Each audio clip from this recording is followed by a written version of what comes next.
March 26th, 8 p.m. The forest was alive with the sounds of night, but to us, it felt like the calm before the storm.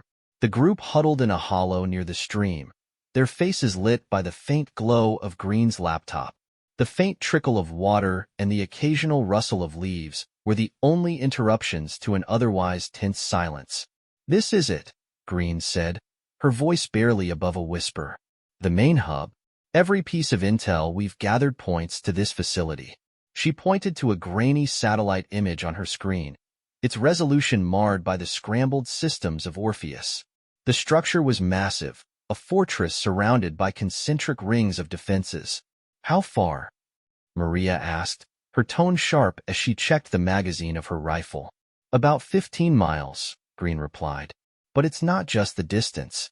They'll know we're coming. The jammer bought us some time, but it won't stop them from preparing." Price's jaw tightened. She leaned over the map spread on the ground, her finger tracing the surrounding terrain. "We'll need to move fast and hit them harder than ever before. If we hesitate, we're done." Carter shifted uneasily. "That place is a fortress. Are we seriously going to take it on with just us?" "We don't have a choice," Price said firmly. "This isn't just about survival anymore. If we take out their main hub, we cripple their operations. This is how we start turning the tide." Maria smirked, her tone tinged with sarcasm. "No pressure, then." The trek toward the facility was grueling, the uneven terrain testing the limits of our endurance. The moon hung high above, its light filtering through the canopy and casting eerie shadows that danced as we moved. Every step felt like a gamble, every sound a potential threat. Tucker brought up the rear, his shotgun at the ready. "Feels too quiet," he muttered. "Like they're waiting for us." "They are," Price said without looking back. "But they won't see us coming." The outer perimeter of the hub came into view, a stark contrast to the natural beauty of the forest. High fences topped with razor wire stretched around the compound, punctuated by guard towers that cast sweeping beams of light across the landscape. Beyond the fence, rows of automated turrets and armed patrols underscored the facility's importance. Maria crouched beside Price, her eyes narrowing as she observed the defenses. "This isn't going to be easy." "It never is," Price replied. "Green, Carter, find us a way in." Green's fingers danced over her keyboard as she accessed the schematics they'd stolen earlier. "There's a service tunnel beneath the north fence," she said. "It's old, not connected to their main systems. We can bypass the patrols and get inside without triggering an alarm." Price nodded. "That's our way in. Let's move." The tunnel entrance was concealed beneath a mound of overgrown foliage. It smelled of damp earth and rust, the narrow passage barely wide enough for us to crawl through. Maria went first, her rifle slung across her back, followed by Tucker and Green. I brought up the rear, the weight of the Halligan tool a comforting reminder of the fight to come. The tunnel stretched for what felt like miles, the air growing colder with each step. Finally, we emerged into a small maintenance room, its walls lined with outdated machinery. Green immediately set to work, her laptop connected to a nearby terminal. "I'm in," she said after a few tense moments. "I've disabled the inner security grid, but it's only temporary. We need to move fast." Price motioned for us to follow. "We stick to the plan. Green, Carter, stay close. Everyone else, weapons ready." The interior of the facility was a labyrinth of sterile corridors and harsh fluorescent lighting. We moved quickly and silently, taking down 2 unsuspecting guards before they could raise the alarm. Green guided us with updates from her laptop, her whispered directions keeping us one step ahead of the patrols. "The command center is just ahead," she said, "but it's heavily guarded." Price nodded. "Maria, Tucker, Calloway, take the left flank. Draw their attention. The rest of us will hit them from the rear." Maria grinned, her grip on her rifle tightening. "Time to make some noise." 11:45 p.m. The assault was brutal and chaotic. Maria's team engaged the guards head-on, their gunfire echoing through the corridors. Price, Green, Carter, and I moved swiftly, taking advantage of the distraction to slip into the command center from the opposite side. The room was massive, filled with monitors displaying live feeds from Orpheus operations worldwide. A handful of operators turned in surprise as we entered, their hands reaching for weapons that they never had the chance to use. "Secure the room," Price ordered. "Green, do your thing." Green rushed to the central console, her fingers flying over the keyboard. "I'm accessing their network," she said. "This is it. Everything we need to dismantle Orpheus is right here." "Then get it," Price said, her tone razor-sharp. "We'll hold them off." The first wave of reinforcements arrived, their shouts and gunfire filling the air. Price and I held the entrance, our weapons cutting down the soldiers as they charged. Tucker's voice crackled over the radio. "They're sending everything they've got. We're barely holding." "Just a little longer," Green said, her voice strained. "I'm almost done." Carter joined us at the door, his shots precise but frantic. "We're not going to make it," he said, his voice shaking. "Yes, we will," Price snapped. "Hold the line." As the clock ticked toward midnight, the air grew thick with smoke and desperation. But amidst the chaos, there was a spark of hope. We were here, and we were fighting back. And no matter what it took, we would see this through. The command center's walls trembled with the reverberations of gunfire and distant explosions. Smoke hung heavy in the air, illuminated by the flickering glow of the monitors lining the walls. Each screen displayed fractured glimpses of Orpheus Global Network, outbreak reports, tactical deployments, and ominous status bars that hinted at unseen operations. "Almost there," Green said, her voice strained as her fingers flew over the keyboard. "Just need another minute." Price reloaded her rifle with practiced efficiency, her gaze fixed on the barricaded door. "You've got 30 seconds, she said, her tone sharp. "After that, we're out of time." Tucker's voice crackled over the radio. "We can't hold them much longer. They're bringing in heavies, and they're pissed." Maria's rifle barked in the background, her voice cutting through the chaos. "We'll hold as long as we can, but you need to move." I glanced at Green, her face illuminated by the soft blue light of the console. "How much longer?" I asked, gripping the Halligan tool tightly. 30 seconds, she replied without looking up. "If I stop now, everything we've done here is for nothing." 12:10 a.m. The barricade rattled as something heavy slammed against it. Carter fired through the makeshift defenses, the muzzle flash lighting up his terrified expression. "They're coming through," he shouted. "Hold the line." Price barked, taking position beside him. Her rifle roared, each shot precise and deadly. "Done," Green shouted triumphantly, pulling the drive from the console. "I've got everything. Command codes, deployment schedules, contingency plans, it's all here." Price turned to her. "Then we're leaving. Now." The barricade exploded inward, a shockwave of wood and metal scattering across the room. Orpheus soldiers poured through the opening, their tactical gear gleaming under the harsh fluorescent lights. The room erupted into chaos, gunfire and shouts filling the air. I swung the Halligan tool, the weight of it connecting with the first soldier's chest plate. He crumpled, but another took his place, firing wildly. Price dropped him with a single shot, her movements fluid and efficient. "Move!" she shouted, shoving Green and Carter toward the back exit. "We're not dying here." The group barreled through the narrow corridor, the sound of pursuing footsteps echoing behind us. Green clutched the drive tightly, her breaths coming in short gasps. Carter stumbled but kept pace, his face pale with fear. "How do we get out of here?" Maria's voice crackled over the comms. "Service elevator near the east wing," Green said, her voice shaking. "It's our fastest way up." "Fast is good," Tucker replied, "because they're right on top of us." We reached the elevator, its metal doors scratched and dented from years of neglect. Green punched in a code, and the doors slid open with a mechanical groan. "Everyone in now," Price ordered. The elevator shuddered as it began its ascent, the hum of its machinery barely audible over the sounds of gunfire below. I tightened my grip on the Halligan tool, my heart pounding as I stared at the numbers climbing slowly on the panel. The elevator stopped with a jolt, the doors sliding open to reveal the facility's rooftop. The night air was cold and sharp, a stark contrast to the oppressive heat inside. A helipad occupied the center of the roof, its paint faded and cracked. "We're exposed up here," Maria said, scanning the horizon with her rifle. "What's the plan?" "Extraction," Price said. She gestured to Green. "Do you have access to their air traffic control?" Green nodded, quickly opening her laptop. "I can spoof a flight request, but it'll take a minute." "You have 30 seconds," Price replied. The sound of the roof access door slamming open cut through the night. Orpheus soldiers spilled onto the rooftop, their weapons blazing. The group scattered, taking cover behind ventilation units and machinery.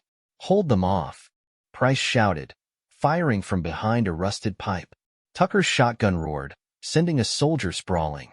Maria's rifle cracked repeatedly, each shot dropping another enemy. I swung the Halligan tool, the weight of it driving back a soldier who got too close. Green's voice broke through the chaos. "I've got it. A chopper's on its way." Price nodded. "Everyone, fall back to the helipad." The group moved as one, retreating under a hail of gunfire. The thrum of helicopter blades grew louder, a beacon of hope in the chaos. A sleek black chopper appeared over the edge of the building, its spotlight slicing through the darkness. "Go, go, go!" Price shouted, covering the group as we sprinted toward the waiting aircraft. We piled into the chopper, its engines straining as it lifted off. Bullets pinged off its hull, but the altitude quickly put us out of range. As the rooftop disappeared below us, the realization of what we'd accomplished began to sink in. Price turned to Green, her expression unreadable. "Did we get everything?" Green held up the drive, her face pale but resolute. "Everything." Price nodded, her gaze shifting to the horizon. "Then let's make it count." March 27th, 2:15 a.m. The rhythmic thrum of the helicopter blades was both a comfort and a reminder of how close we'd come to death. The interior of the chopper was dimly lit, its walls vibrating with the power of the engine. We were safe for now, but the tension was palpable. Price sat near the open door, her rifle resting across her knees, her sharp eyes scanning the dark horizon. Maria leaned against the opposite wall, her head tilted back, breathing deeply as she wiped blood from a shallow cut on her temple. Tucker inspected his shotgun, muttering under his breath about ammunition. In the corner, Green cradled the precious drive, her laptop open on her lap. Carter sat beside her, staring at the floor, his hands trembling. I gripped the Halligan tool tightly, the weight of it grounding me as the events of the past few hours replayed in my mind. "We did it," Green said finally, her voice breaking the silence. "We actually did it." Maria opened one eye, wry smile tugging at her lips. "Don't celebrate yet. We're not out of the woods." "She's right," Price said without turning. "Orpheus isn't going to take this lying down. They'll come after us harder than ever." "Let them," Tucker muttered. "We'll be ready." Price glanced at him, her expression unreadable. "We'll see." The helicopter descended toward a hidden landing site, a clearing surrounded by dense forest. The pilot, a grim-faced man who had said little since picking us up, brought the chopper down with practiced precision. As the rotors slowed, Price stood, her commanding presence drawing our attention. "We've got a lot to sort through," she said. "But first we regroup. Green, secure the data. Maria, Tucker, check our gear. I want a full inventory. Calloway, take first watch. Carter, you're with me." Her gaze swept over us, pausing on me. "And you, get some rest. You've earned it." I nodded, though rest felt impossible. The adrenaline was still coursing through me, my mind racing with the implications of what we'd uncovered. The clearing was quiet except for the distant hum of insects. Green worked tirelessly at a makeshift workstation, her laptop screen glowing faintly in the dark. Carter hovered nearby, occasionally asking questions that Green answered with curt precision. Maria and Tucker sat near a small fire, their voices low as they discussed the night's events. Price stood at the edge of the clearing, her silhouette stark against the faint moonlight. She was always watching, always planning. I sat on a fallen log, the Halligan tool resting across my knees. My thoughts drifted to the data Green had retrieved.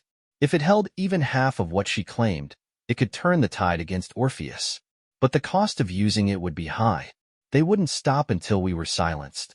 Green let out a sharp breath, drawing everyone's attention. "I've got something," she said, her fingers flying over the keyboard. It's a list: coordinates, target sites. This is what they've been planning. Price moved to her side, her eyes narrowing as she read the screen. They're targeting survivor settlements, she said, her voice heavy with anger. They're not just containing outbreaks anymore. They're wiping out anyone who stands in their way.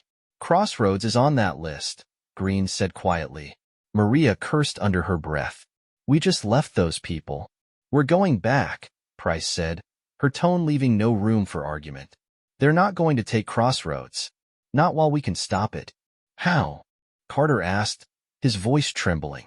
We barely made it out of that facility alive. What makes you think we can take on another fight? Because we have to, I said, standing. The weight of the Halligan tool in my hands felt like a promise. If we don't, no one else will. The group moved with purpose, packing gear, and preparing for the journey back to Crossroads. The tension was thick, but beneath it was a renewed sense of determination. We had the intel. We had the means. Now, we had the responsibility. As the first light of dawn crept over the horizon, Price addressed us one last time. This is it, she said. We've hit them hard, but this fight is far from over. Orpheus wants to break us. Let's show them we're unbreakable. We nodded as one, a silent agreement forged in the fires of survival. Together, we set out toward Crossroads, the rising sun at our backs and the fight of our lives ahead. 6 a.m. The morning light struggled to pierce the dense forest canopy as we pressed forward, our movements purposeful but cautious. The trek back to Crossroads was fraught with tension. Every crack of a branch or rustle of leaves set us on edge, the looming threat of Orpheus' response hanging over us like a storm cloud. Maria broke the silence, her voice low but urgent. We've got maybe 2 hours before they hit Crossroads. That's assuming they haven't already. They'll hit hard and fast, Price replied, her gaze never wavering from the path ahead. We need to get there first and give them a reason to regret it. Do we even know what we're walking into? Tucker asked, his grip tightening on his shotgun. They could have sent an entire unit by now. They will, Green interjected from the middle of the group. The data I pulled shows Crossroads as a priority target. They're not just sending a unit, they're sending everything. Carter's voice trembled as he spoke. Then why are we going back? What can we possibly do against that? I glanced at him, the weight of the Halligan tool comforting in my hands. Because if we don't, no one will. Crossroads is counting on us, whether they know it or not. The settlement came into view just as the sun crested the horizon, its rays casting long shadows over the makeshift structures. Smoke curled lazily from chimneys, and the faint hum of a generator broke the quiet. At first glance, everything seemed normal, but we knew better. Ward was waiting at the gate, his rifle slung over his shoulder. His expression was grim as he took us in. You came back, he said, his voice edged with both relief and suspicion. Why? Price stepped forward, her tone direct. Because Orpheus is coming. They've marked Crossroads as a target, and they're bringing everything they have. If you want to survive, we need to prepare. Ward's eyes narrowed. How do you know? Green held up the drive. We pulled this from their mainframe. It's all here. Their plans, their deployments. They're not just containing the outbreaks anymore. They're exterminating survivors. The weight of her words hung in the air. Ward glanced back at the settlement, his jaw tightening. What do you need? 8 a.m. The entire settlement was mobilized. Men and women of all ages worked tirelessly to fortify the perimeter. Razor wire was strung along the fence line, and barricades were reinforced with salvaged metal and wood. Maria and Tucker coordinated patrols, their voices carrying over the clamor of preparation. This isn't going to hold them for long, Maria muttered, standing beside me as we inspected a newly erected watchtower. It doesn't have to, I replied. It just has to hold long enough for us to hit them where it hurts. Green and Carter worked inside a makeshift command center, their screens displaying maps and intercepted communications. Price stood nearby, her arms crossed as she absorbed every detail. They'll come from the north, Green said, pointing to a cluster of red markers on the map. That's their staging area. If we can disrupt them there, we might stand a chance. We'll need a diversion, Price said. something to draw their attention away from the settlement. Maria stepped forward, her expression hard. I'll do it. Tucker and I can lead a small team. We'll hit their flank and pull them off course. It's risky, Price said. Maria smirked. It's all risky. The first signs of the enemy's approach came with the distant hum of engines. A scout perched in the watchtower called out, their voice tight with fear. They're coming. Maria and Tucker's team had already departed, their goal to intercept the advance before it reached crossroads. The rest of us took our positions along the perimeter, weapons ready. The air was thick with anticipation, every sound amplified as we waited. Hold your fire until they're in range, Price ordered, her voice calm but commanding. Make every shot count. The first Orpheus vehicles appeared on the horizon, their black armor gleaming ominously in the sunlight. Behind them, ranks of soldiers moved with precision, their weapons at the ready. It was a sight that could break weaker wills, but here, among the survivors of Crossroads, it only steeled our resolve. The battle began with a deafening roar. Tucker's team struck first, their ambush sending plumes of fire and smoke into the sky. The Orpheus convoy faltered, their forces momentarily thrown into disarray. They're shifting south, Green reported from the command center. Maria's team bought us time. Then let's make it count, Price said, raising her rifle. The settlement erupted into chaos as Orpheus forces regrouped and launched their assault. Gunfire echoed across the clearing, and the air filled with the acrid smell of smoke and blood. I swung the Halligan tool at a soldier who had breached the fence, the impact sending him sprawling. They're pushing the east side. Maria shouted over the comms. We're moving to intercept. The fight was brutal and unrelenting, but the people of Crossroads held their ground. For every inch Orpheus gained, they paid a heavy price. And as the sun climbed higher, it became clear. We weren't just surviving. We were fighting back. The battlefield was a haze of smoke and chaos. Orpheus forces pressed harder, their disciplined ranks adapting quickly to the unconventional tactics of Crossroads defenders. The air was thick with the crack of gunfire, the shouts of commands, and the guttural cries of the wounded.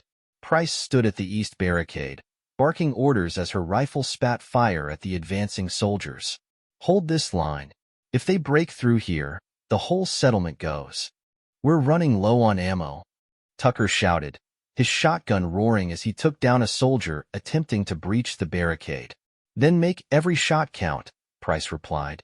Her voice carried a steely resolve, but even she couldn't hide the tension in her tone. Green's voice crackled over the comms. I've intercepted their comms. They're deploying reinforcements from the south. ETA, 20 minutes. 20 minutes is an eternity right now, Maria muttered, reloading her rifle. What's the plan, boss? Price's eyes narrowed as she scanned the battlefield. We're going to hit them before they hit us. Tucker, Maria, take a team and flank their south reinforcements. Create as much chaos as you can. Carter, Green, and I will hold the line here. On it, Maria said, grabbing a few volunteers and disappearing into the smoke with Tucker. 10:45 a.m. Maria and Tucker's team moved swiftly through the forest, the sound of the battle fading as they approached the southern approach. The faint hum of vehicles grew louder, signaling the arrival of Orpheus reinforcements. Eyes up, Tucker said, gesturing for the group to take cover behind a cluster of boulders. 2 armored trucks and a convoy of foot soldiers. They're heavily armed. Maria smirked, her rifle trained on the lead vehicle. Heavily armed doesn't mean invincible. On my mark, we hit the trucks first. Disable their mobility, and the rest will scatter. The team nodded, their weapons ready. Maria counted down silently, her fingers gripping the trigger. Now. The first explosion rocked the convoy as Tucker launched a grenade into the lead truck's engine. Flames erupted, and the vehicle screeched to a halt, blocking the path of the others. Maria's team opened fire, their shots precise and deadly. The foot soldiers scrambled for cover, but the sudden ambush left them disoriented. Keep them pinned, Maria shouted, her rifle barking with each pull of the trigger. Tucker reloaded, his grin visible through the smoke. They didn't see this coming. Back at the settlement, the battle raged on. Price fired relentlessly, her movements efficient and deliberate.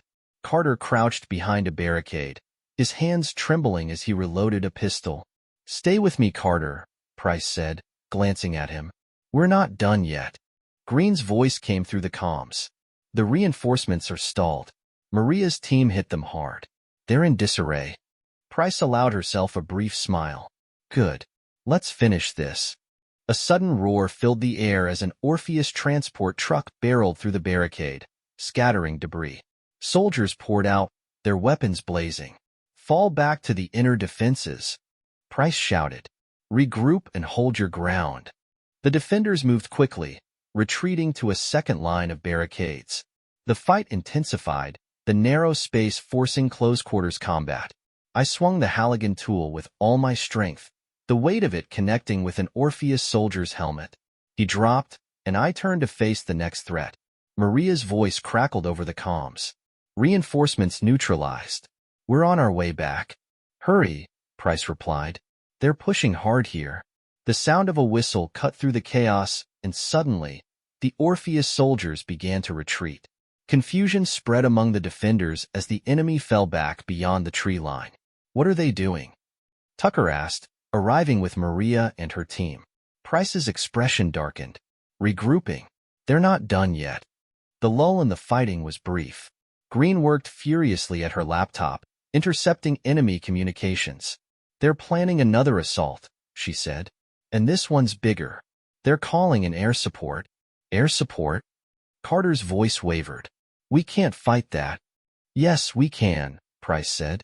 Her eyes met mine. "But we'll need to get creative." "What's the plan?" I asked, gripping the Halligan tool tightly. Price's gaze swept over the group. "We split up. Tucker and Maria, take out their air support before it reaches us. Green, keep jamming their comms. Carter, you're on Overwatch with Calloway. The rest of us hold the line." Her voice hardened. "This is our home now. We don't let them take it." 12 p.m.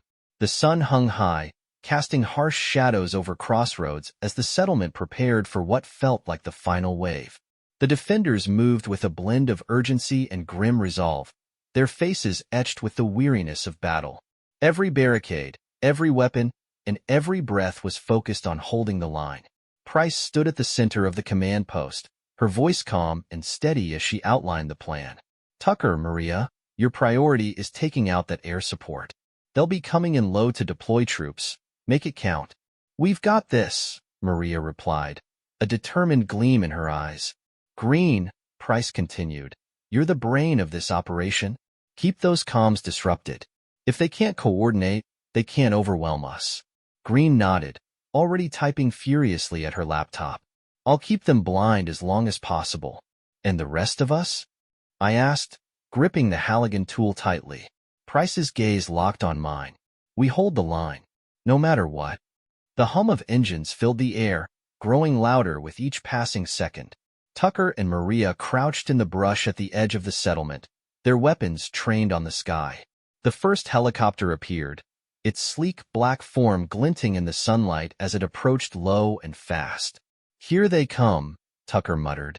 Maria steadied her rifle, her finger hovering over the trigger. "Wait for it." The helicopter banked sharply, aligning itself with the main road leading into Crossroads. Maria fired, her shot striking the rotor assembly. Sparks flew as the helicopter veered wildly, crashing into the forest with a deafening roar. "One down," Maria said, reloading. The second helicopter appeared moments later, its side doors sliding open to reveal armed troops ready to rappel down. Tucker launched a grenade, the explosion rocking the aircraft and sending it spiraling out of control. "2 for 2, he said with a grin. The main assault began in earnest.